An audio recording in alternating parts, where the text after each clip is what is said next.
duck here. See, I see madman in the forest primeval. Haven't made a video in a long time because I just kind of been waiting and seeing and watching what the hell's going on. It didn't make any difference to me or to anyone else if I make a video. I make these for a sort of a legacy for my grandchildren. Nobody watches them, that's no big deal, but it is beautiful out here in the woods. And I'm going to make a series of videos. I'm going to start out with this one, hopefully. It'll be about a little bit about war, and then more about war, and then I'd like to go into the economy, and then perhaps this nuclear thing that's poisoning the earth. And I'm going to connect all those dots because it's all connected. Right now I'm in the woods here. I'm trying to sneak up on this bait pile, but there's guys out here hunting, so I got to kind of be careful. There's a bait pile right over there. Right back over there. Another side of this brush. I'm going to try to sneak up on it and see if I can catch some critters. Oh shit, in action. Hopefully I don't get shot. Now, the wars. Here's some strange things about the war. Right now, this war, I guess it's undeclared. Obama declared it, Congress didn't declare it. I don't know what the fuck's going on. Nobody fucking knows. Now they're calling ISIS IS. It used to be ISIS, and then it was ISIL. And nobody who knows who the fuck the enemy is. Now, we've got all the major players there. I'm going to take a knee over here just a minute. Behind this little bit of wood over here. All the major players are there. We got, of course, the United States. We got the Russians, Chinese, Germans, UK, France, and we have Japan fixing to go over there. What the hell is Japan going to go over there for? Now, if you look at a world map, and you look at all these giant rich countries, look at a world map and just look how big and vast the area that these giant countries encompass that are going to this little tiny pin spot on the map on the Syrian-Iraqi border, and mostly in Iraq, northern Iraq. And I'll get into the reason why for that. But all the major players are there. All the major arm dealers are there. Now what are they doing? They're showing off their hardware. This was all planned. And now look, our economy, I'm not going to get into the economy today, is based on this military manufacturing production.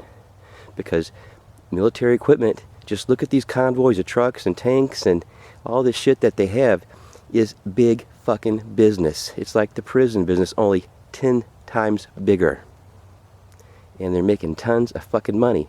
And who's paying for this? Well, we're getting loans from the Fed. But I'm not going to go into that right now either, just the wars. Got to stay on track. All the major players are there. In this one little tiny spot. There's not much room there. Now, who are they fighting? Nobody knows who the enemy is. We got the Turkey fighting the Kurds. The Kurds fighting ISIS. We've got the Al-Qaeda. I think they're fighting ISIS. ISIS is fighting the Kurds and the Turks. No, maybe the Turks are supporting the ISIS. And then we have the United States supporting the ISIS. And I've been saying that all along because how do they get the equipment? Look, they don't produce anything.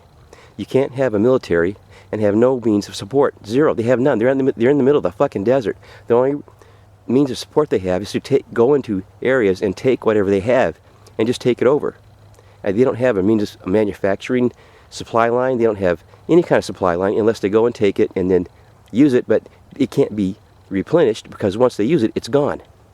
Now, anybody that's been in the military, now I will say bad things about the military, but I think I'm justified. I was 11 Bravo, that's infantry for all you non-military folks.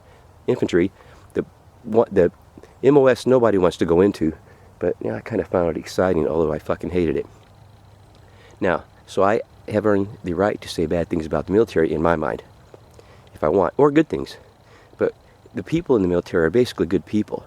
They have good intentions. Most of the kids are there because they can't find a fucking job.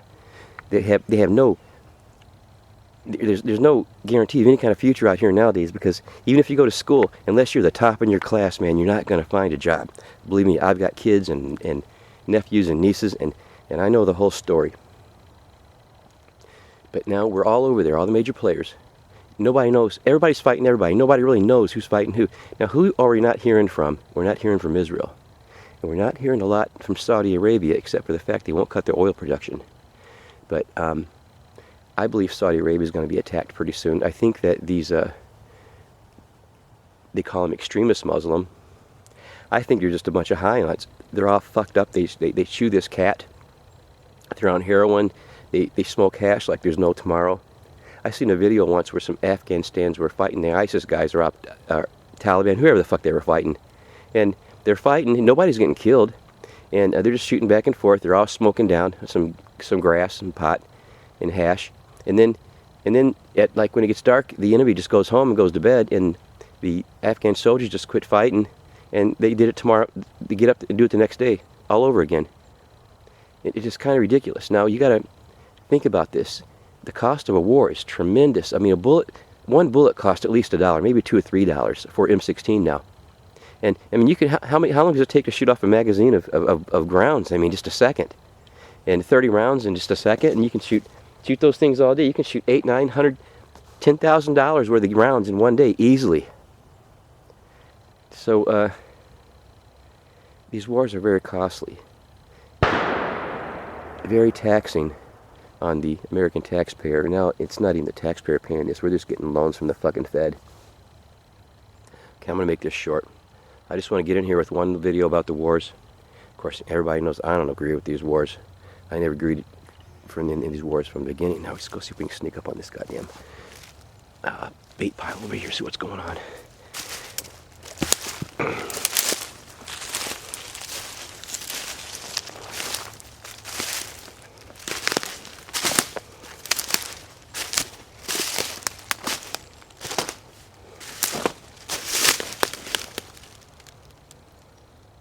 Beautiful. I love the smell of the woods, especially in this time of the year. And it's December 12th. It's like 65 degrees out here. It's just beautiful. And it's Michigan. It should be snow and ice on the ground right now and freezing ass. All right, this is Duck Out the Wars. This is a big piece of the puzzle. Everybody's there. All the big players. No, everybody's fighting everybody. And like I said before, I think Saudi Arabia will be the one to be attacked pretty soon. And I'm afraid of this because I work construction, and I'm only working like 2, 3 weeks out of the month right now. It's very difficult to survive. But what I see is if the gas goes back up, we're fucked. The economy's just going to drop like a rock. From one little incident, we're teetering right now on the precipice, like Obama said. One little incident is going to push us over the side. It could be the gas. It could be a Saudi being attacked. Because once Saudi Arabia, if something happens to that country, man, you know, we're so financially dependent on these other economies that it would just ruin us and probably a lot of other people. It would ruin us because America's great for one thing. We have the infrastructure. We have tons of farming. We could recover, but it would be a very hard time for very many people. These wars are not good. We need to get the hell out of there. One more side note. Not one presidential candidate is saying anything about bringing the troops home, about ending these wars, getting the hell out, and fucking cutting our losses. It's all more. Everybody wants to put more money in the military, more troops on the ground, more war, more of this war economy. This is not going to work. Now the reason they're going over there is going to be my next video. We're over there. We know we got the war going on. We got the war economies that are, you know, these other countries are watching America with a 5% unemployment. Oh my God, I want that. How they do that? Well, they got the war economy going. They got the military economy going. So they want to get in the action. So we got all the major players there. I say it again. All the major players are there. All the armies of the world have converged to this one spot. This one little tiny spot in the Middle East. And you know something? With all of our might, I think they said when ISIS first started out they had 5,000 people, and we couldn't contain those fuckers. But, well, of course we didn't want to. We wanted them to grow because we need the never-ending enemy. We created this enemy. We supplied this enemy. And we have to have somebody to shoot at and demonstrate our weapons on the battlefield so other people will buy them. And that's what we're doing right now. That's what everybody's doing right now. It's nothing more than that. It's just a sales area. They can demonstrate the fucking weapons, kill a bunch of people, human sacrifice on a grand scale. That's what war means. It justifies killing and murder and destruction of the earth. That's all war does. It justifies it. Hey, you guys just blew the fuck out of a school with a bunch of kids in there. Well, this is war. You guys just bombed a huge building with horses and cows and chickens and that was going to be produce and you just wiped out the market that's going to feed thousands of people. Well, it's war. It's justified. You just dumped a bunch of uranium into the river over here in Euphrates. It's war. It's justified. Yeah, it's justified, all right. And all these babies are being born with organs outside their skin, their brains born outside their fucking head. Just war, man. It's just war. It's fucking justified. All right, I'm gonna sneak up on this gate pile. Maybe I'll get another video to duck out.